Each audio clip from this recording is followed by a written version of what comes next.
Hi, this is Brett Atterbury with Pro-Life Magazine, and today I'm very happy to have with me Joe Baker. Joe is the founder and president of an organization called Save the Storks. A very interesting name. It's probably in your mind right now, what on earth could that organization be about? And so we have Joe on, and he's going to tell us a little bit about that. So Joe, how are you today? I am doing good. Good, glad to hear it. Joe, Save the Storks, that's a very interesting name. So could you tell us a little bit about what Save the Storks does and also how you came up with the idea for it and how you came up with that name? Yeah, Save the Storks is a nonprofit. We're not, or a pro-life nonprofit. We're not a animal activist organization. However, we definitely like it when people think that. I get to have a conversation at least once a week about telling people what Save the Storks is, and it's one of my favorite things. I wear a shirt on the back that says 50 million storks shot down since 1973. It's a shirt we saw on our website, and I was in the Apple store not too long ago, and this woman literally grabbed me, spun me around, and was like, who in the world is killing the storks? And she was so visibly upset. And so I'm only human here, so what I did was I began to lead her on that there was somebody in North Dakota shooting these birds down as they were flying over the border. And eventually the story got so elaborate that my wife elbowed me in the ribs and said, you really should tell this lady, she's getting upset. So then I said to the lady, no, I can tell you're getting upset. No one's actually shooting down storks, but we're a pro-life nonprofit. Building mobile medical pregnancy centers to offer free pregnancy tests and sonograms to women right at the door of an abortion clinic. And so when I looked at her, her face was totally cold, and she's like, well, I am totally pro-choice, after she told me, after she had already exposed all of her convictions about these mythical birds. And so I responded with that, and I said, that's great, because 84% of post-abortive women later say they felt abortion was their only choice. And we're able to meet the needs of those women and reach out to those women who feel cornered as though abortion was their only solution. And that's why we're so successful as well. Actually, 3 out of 5 of the women who board our bus end up keeping their baby and having a wonderful baby that they love. And this woman, she didn't know what to do with that because really, if she was still against us in her pro-choice soundbite there, she really wouldn't be pro-choice. She would just be pro-abortion. And so in developing our brand, a lot of what I'm trying to do is kind of come at the pro-life movement from a new angle and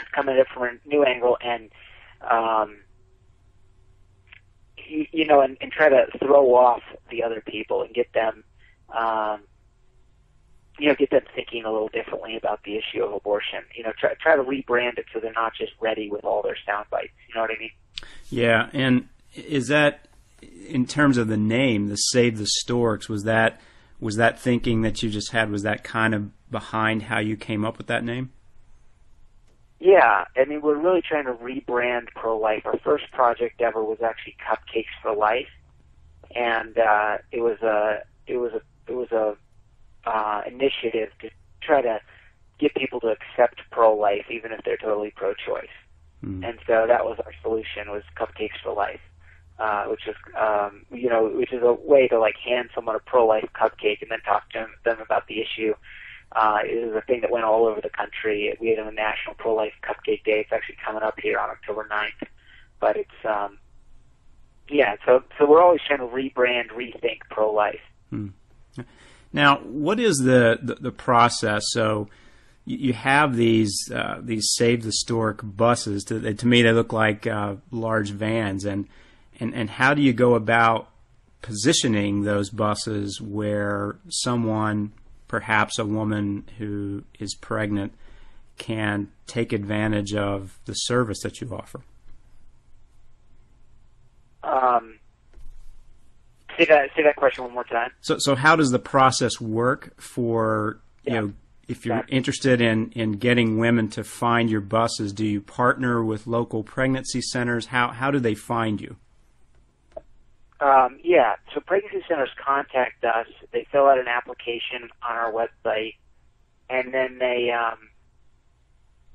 we make contact with them and dialogue with them to see if they're qualified for our grant, and if they are, we'll help them get a bus. So, Joe, you partner with a local pregnancy center. They submit an application to you. Perhaps they get a van. And then when they get the van, what does a typical pregnancy center do? Do they have the van out in front of, for example, a Planned Parenthood? How do they use the van? Yeah, we're trying to help pregnancy centers do exactly that. We want to see them sidewalk counseling, which means that they'll have girls out on the street directly reaching out to the customers of that abortion clinic.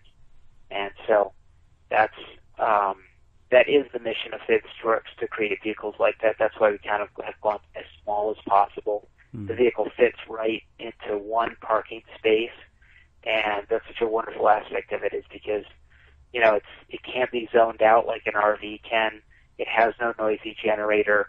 It all fits in this compact mobile Sprinter, and it's all totally state-of-the-art, built by Mercedes-Benz. So it's a pretty neat vehicle.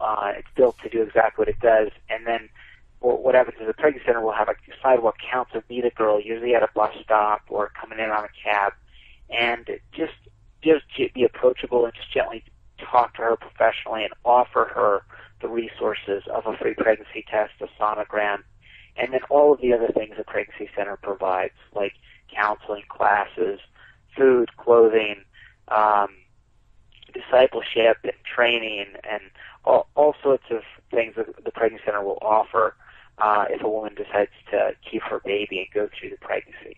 And so all that happens on the bus. Women will often just board the bus, and the three things that help a woman make a decision for life are: one, when someone encourages that pregnancy, often the first person to support the pregnancy will be on our stork bus. The second thing that helps a woman make a decision for life is just offering her those precious resources that I was just sharing about. And then the third thing is the magic that happens on a sonogram when a woman begins to bond with her baby. And it's just an amazing thing when she really begins to consider that this baby is going to live forever, and have that conversation with a sidewalk counselor. It's interesting. You gave a statistic early on that 3 out of 5, so 5 women that come on to the Save the Stork bus to take advantage of the counseling, other services, the sonogram, out of 5 that come on, did you say that 3 of them will make the decision for life, for their babies? Yeah. Wow. Yeah, exactly.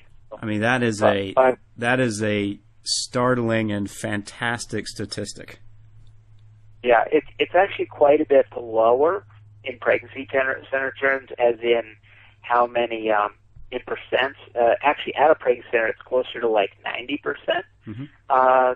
Decides for life. But what's happening is at pregnancy centers, they're now really getting more and more pro-life women. They're getting less and less really pro-abortion women. And so what we're doing is we're meeting the needs of the totally abortion committed. And so it is astounding, that statistic, when you consider that these people, every one of these girls has already scheduled an abortion.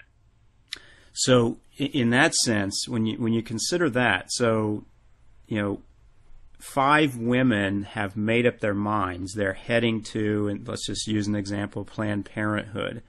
And out of the 5 women that have already made up their minds, if you will, to get an abortion, if the Save the Storks bus is there and if they accept the invitation, 60%, so 3 out of 5 will change their minds.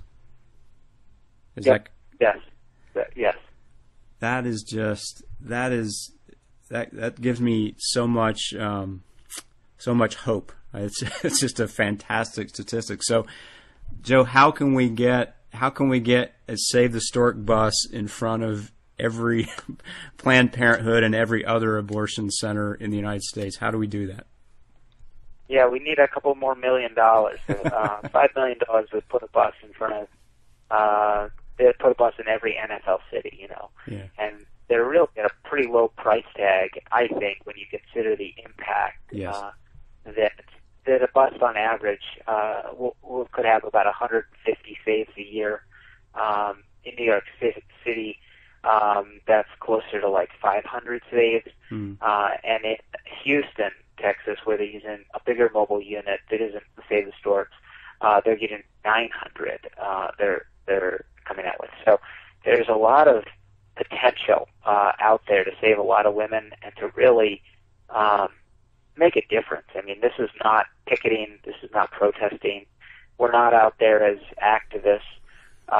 If you look at us, it doesn't even look like we would care if the place would shut down because we're so laser focused on providing for each woman that's coming in. And we come in as a professional competitor. We're not out there with any interest in trying to say anything derogatory or anything rude or anything like that. We're really there just to serve these women, and that's what's made us so successful. Yeah, it's the one thing as you and I talked and I listened to your story, I was very intrigued by the angle of course pro-life and of course trying to save the lives of babies, but it seems to me that you have, or Save the Storks organization has a particular focus on serving the woman who is pregnant, and serving not just at that very moment when she's at the abortion clinic, but also trying to serve her future needs. Could you talk a little bit about how you guys came up with that specific angle for that mission? Well, really, that's a mission that has already been done so well. It's a really already the ground has all been broken in that. The pregnancy centers are these wonderful organizations that have support systems for these girls. Sometimes they'll even offer shelter to a girl who's in an abusive situation. And there's just an abundance of resources already in the pregnancy centers around the country. I mean, there are thousands of pregnancy centers in America. The problem is that these pregnancy centers are meeting less and less abortion vulnerable, abortion committed women. They're not really meeting the women that are considering abortion. They're more and more meeting with the women who are pro-life, who are in a crisis pregnancy that want to keep their baby and just want access to those resources, which is great. But I want to try to help pregnancy centers reach out and meet women that are more and more abortion committed. I mean, I'm talking to a pregnancy center right now that's still advertising. Their main advertising, listen to this, is in the yellow pages. And it's like, that's just not going to work anymore, right?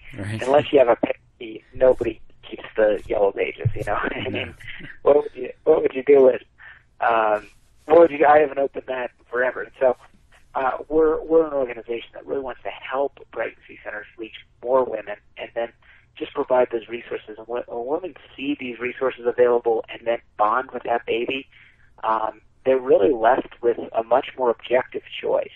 And that's what we're trying to provide. Yeah. How many of these vehicles, Save the Stork vehicles, do you have in operation right now? Yeah, so we're a small organization. We've only been around 2 years. We launched one bus on Dallas last year, and that was our first vehicle. It had about 80 saves, and then our next fleet of vehicles are coming out in the next season here. We've got 3 $32,000 grants to give out, and we have one van completely finished out, ready to go, and then we have another one we just bought that we're going to start finishing. And so this is the season of launching buses. And so we haven't gone public with where they're going to be yet, but I've got a stack of pregnancy centers applications here on my desk. I mean, every corner of America, we're coordinating with pregnancy centers. And so we really see a future for this, and we're really getting excited. Yeah, that's fantastic. And you talked a little bit about the cost of one of these one of these vehicles, and I saw from some of the photographs that you have that they're very, very high quality, very nice. I mean, a lot of care is taken on how the vehicle looks on the exterior, but also on the interior. Can you talk a little bit about the philosophy of that? Yeah, I appreciate that you ask that, because there are some people that say, well, you're just spending too much money on the massage chair in the vehicle and having those seats. It looks kind of like a jet airplane or something like that. And yeah, that's easy to deflect for a couple reasons. First of all, we believe that everything God does is excellent. I mean, He doesn't do anything, that isn't really extravagant. At least He hasn't in my life. And so that's one. Another layer of it is, though, that we really have to consider, and it started with the beginning of our conversation where I was saying it's important that we kind of rebrand pro-life. Pro-life kind of has this brand right now that really needs some work to get the next generation excited about it. And in that branding process, every pregnancy center that we were talking to has the central part of their brand has been that their services are free. We have free services. Everything's free over here. Planned Parenthood, they're going to charge you. We're free. The problem with that is because of Obamacare and what's coming next year, free is going to mean nothing anymore. Okay? And so if we're not thinking ahead in our branding and our marketing, we're going to lose. I mean, what is a free service if it's the competitor is free too? Yes. It's totally a wash. So we can brand things like excellence, extravagance, we can brand compassion, we can brand caring for people's needs. I mean, those are things that we can really brand. And we want a girl, there's a very short time period where she looks in our bus and makes a decision whether she's going to come in or not. And we want her to look in and say, wow, that is the most beautiful vehicle interior that I've ever seen. I want to just see what these people have to offer. And a lot of women get on just with that kind of curiosity, just to look and say, wow, I've never seen a mobile unit, particularly one like this. And we want her to feel comfortable. We want full atmosphere control. A lot of these girls, their lives are so busy and cluttered that they don't even have an elegant place to make a decision. And we control the song that's playing, we can control the lighting, we can control the temperature, and we can do all of that right from an iPad in the vehicle. It's an amazing thing. And as for the massage chair goes, we found that pregnant women, when they sit in it, they don't want to leave. And so it's a great piece of work. It does exactly what we want it to.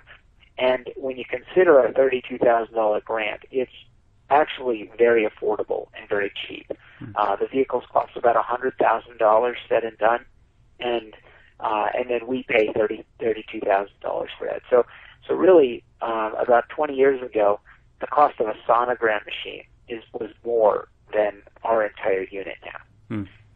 I see. So a local pregnancy center, for example, that would like to have one of these vehicles, they might have the opportunity for a grant, and then they would need to do local fundraising to make up for the remainder of the cost of the vehicle?